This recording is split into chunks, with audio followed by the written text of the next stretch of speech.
Okay, as well as we've just looked at shaft material, but we've also got a separate shaft machining. Now, the shaft materials, we have a machining factor here, but that is purely to allow for the different materials.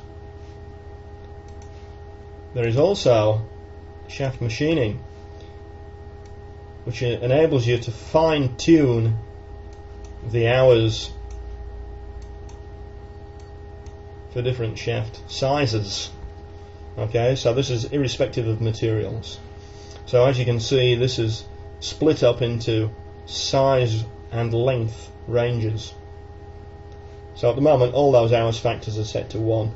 You could say that your machining facilities are much better, so you could change all these to say 0.8 or 0.5, or if they're too optimistic, you can change them to 2 or whatever you want.